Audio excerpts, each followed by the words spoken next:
la pluie ne s'écoule pas sur les planches de bois. Il s'agit certainement de l'abri le plus isolé au monde. Il est parfaitement niché à flanc de colline. L'intérieur est spacieux et étanche. L'extérieur se fond dans l'environnement. Même les sangliers viennent s'y nourrir. Ils n'en trouvent pas la moindre trace. Alors que les premiers rayons du soleil balayaient les arbres, Mike est reparti camper dans les montagnes. Il ne tarda pas à trouver un arbre centenaire tombé au sol. Il trouva un arbre centenaire tombé au sol. Il voulait en faire un abri. Mais à proximité, il trouva de nombreux sangliers. Il dut abandonner l'endroit pour se mettre à l'abri. Il a donc couru pendant je ne sais combien de temps. Il trouva une grotte sous une racine d'arbre. Lorsqu'il y pénétra, il trouva un très grand espace. Un ours a dû hiberner ici auparavant. C'est très bien, n'est-ce pas? C'est moins de temps pour creuser. Il a débarrassé la grotte des feuilles mortes. Puis, avec son couteau, il a coupé les racines. D'un seul coup de main, il a créé un chemin parfait pour entrer dans la maison. Puis il a continué à approfondir et à élargir le mur. Il y a un avantage à avoir beaucoup de racines. Elles empêchent l'érosion du sol, même s'il frappe plus fort. Il n'a pas eu à s'inquiéter de l'effondrement. Bientôt, un lit simple parfait fut achevé. C'est lui qui en a lissé chaque partie. Sinon, c'est son dos qui a souffert. Le transport de la terre a pris du temps. Quand il a eu fini, Mike a coupé beaucoup de branches. Pour en faire un matelas, il a d'abord cloué 2 branches au sol, pour le fond du matelas. Puis il s'est attaqué au bâton. Il les a posées à plat sur le cadre cloué. Maintenant, vous pouvez dormir dessus sans avoir mal au dos. Et compte tenu des basses températures nocturnes ici, la cheminée est également nécessaire pour chauffer la pièce. Il a également fabriqué un déflecteur pour l'entrée, pour éviter que le sable ne se déverse à l'intérieur. Avant d'allumer la cheminée, il a fait la porte. Sinon, le feu n'atteindra pas la température interne. Avec ces simples tapotements, un cadre de porte est fabriqué. La forêt à la fin de l'automne est déjà très léthargique. On n'entend que le bruit du pas. Le bois qu'il ramasse est droit. Cela permet de gagner du temps pour les réparations. Il l'a attaché avec du fil de fer. Heureusement, Mike avait mesuré la largeur à l'avance, pour que l'installation du portail se fasse sans problème. Satisfait, il a immédiatement colmaté les brèches des 2 côtés. Le toit n'a pas été épargné non plus. La conception non étanche est très visible. Il a donc fallu le recouvrir d'une couche de feuilles mortes. Quant au portail, il a choisi de le camoufler avec de la mousse. Ainsi, la température à l'intérieur ne sera pas perdue. Avec cette simple opération, l'abri se fond également dans l'environnement. Une fois à l'intérieur, il a creusé 2 niches à l'aide d'une pelle pour placer des planches de bois, pour former une table de salle à manger en bois massif. Enfin, il s'est souvenu qu'il n'avait pas installé de tuyau de fumée. Voici comment ici est pris d'une manière très astucieuse. Utilisez un bâton pour le positionner vers le haut, et creuser vers le bas dans la même position. Mais c'était encore lent. Heureusement, il avait son arme secrète.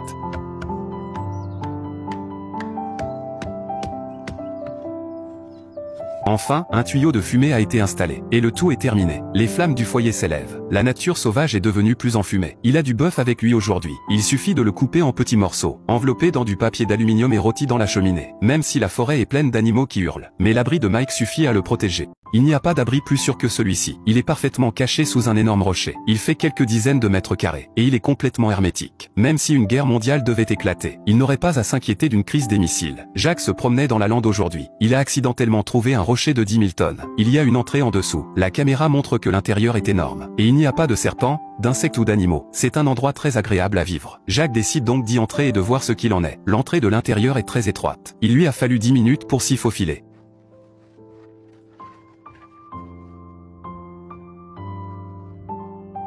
Heureusement, c'était sec. Et il y a une bouche d'aération. Cela n'affecte pas du tout la respiration ou l'éclairage. Mais il y a une fosse profonde dans le sol. Afin de combler ce risque pour la sécurité, il a immédiatement commencé à déplacer les pierres. L'ensemble était tellement couvert de suie. Cela a fait de Jacques un garçon masqué. Il n'y avait pas assez de matériel dans la grotte. Il a dû sortir pour trouver les pierres. C'était fatigant à transporter. Il lui a fallu 2 heures pour remplir le trou. Il a réussi à remplir le trou. Après un bref repos, Jacques est retourné dehors. Cette fois, il a dû creuser la terre. Le sol d'origine était irrégulier. Il va donc niveler les trous avec de la terre. Sinon, s'il trébuche et tombe, il n'y a pas d'hôpital dans le désert pour le soigner. Après la transformation, Jacques descendit la colline. Il y a un point d'eau naturelle ici. Elle est peu profonde, mais elle contient beaucoup d'eau. Jacques remplit un petit seau à moitié d'eau. Le niveau ne baisse même pas. De l'eau fraîche qu'il a mélangée à de l'argile. Il allait faire une cheminée dans le coin. Après tout, il fait froid la nuit dans le désert. Se tenir au chaud était une priorité absolue. Cela ne prend pas beaucoup de temps. Une simple cheminée fut construite. De l'autre côté de la cheminée, il a construit un fort. Dans son plan, la partie supérieure est une chambre à coucher. En bas, la salle de séjour. Le petit espace a été utilisé au maximum. Lorsqu'il a terminé, il a apporté ses bagages. Il a sorti le papier d'aluminium de son sac à dos. Ce n'est pas pour cuisiner, c'est un tuyau de fumée. Il suffit de le rouler en cercle et de le renforcer avec du fil de fer. Juste au-dessus, il correspond à la bouche d'aération pour prolonger le tuyau de fumée vers l'extérieur. C'est parfait.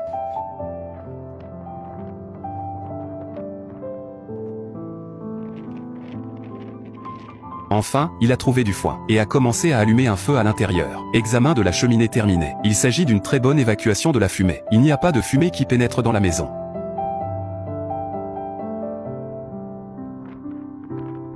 Satisfait, Jacques sort les conserves qu'il a apportées avec lui. Il les place sur la cheminée pour les réchauffer. Dans cet abri sûr et sécurisé, savourez seuls les saveurs de la nature.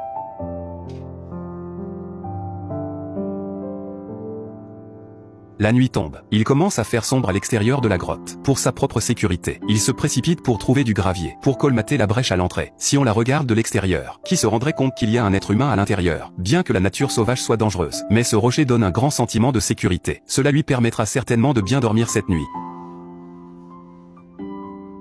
En raison du cliquetis constant de cette excavatrice, la tête de la brasure du marteau pilon est très usée. Pour certains rochers géants lors du travail, l'efficacité du travail sera grandement réduite. Cependant, en général, nous remplacerions simplement la tige par une nouvelle. Mais au Pakistan, où les matériaux sont rares, ils la répareront et l'utiliseront à nouveau. Après tout, il est coûteux d'en acheter une nouvelle. La plupart de ces réparations sont des réparations à l'ancienne. On trouve ce genre de boutique dans tout Peshawar. Avec le titre de réparation à l'ancienne, ils ne feront pas faillite. Ils coopèrent étroitement avec les ateliers de réparation. Réparer des pièces comme celle-ci, ils les démontent. Les pièces démontées sont envoyées à cet atelier pour être réparées. C'est une situation gagnant-gagnant.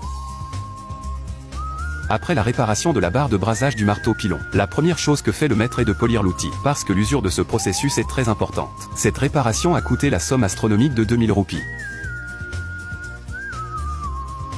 Avant d'usiner la tête de la tige, le maître la chauffe d'abord avec un pistolet oxyacéthylénique. L'objectif est de modifier la structure atomique de l'acier, et d'augmenter ainsi l'usinabilité de la pièce. Après le chauffage, le travail de tournage commence, comme on peut le voir avec la caméra. Bien que la tête de la tige ait été chauffée, mais le processus semble encore très éprouvant. L'outil de tournage génère beaucoup d'étincelles sur la surface, en raison de la dureté des tiges. Après quelques minutes de tournage, l'outil doit être réaffûté. Le processus semblait très fastidieux, mais il n'y avait pas d'autre solution. Une fois l'outil affûté, l'outil est ensuite remonté sur le porte-outil pour continuer à tourner. C'est une perte de temps que d'effectuer cette opération encore et encore.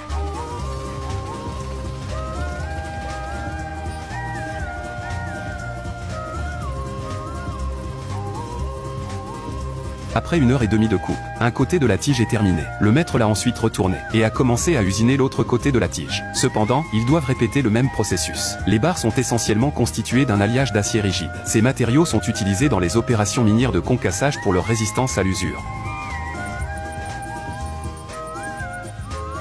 Lorsque les deux côtés de la baguette de brasage sont usinés, la baguette de brasage de ce marteau pilon est réparée. Bien que ce type de tige de manœuvre ne dure pas longtemps, mais par rapport à une tige très usée, elle est désormais beaucoup plus efficace. Félicitations au maître pour son excellent travail.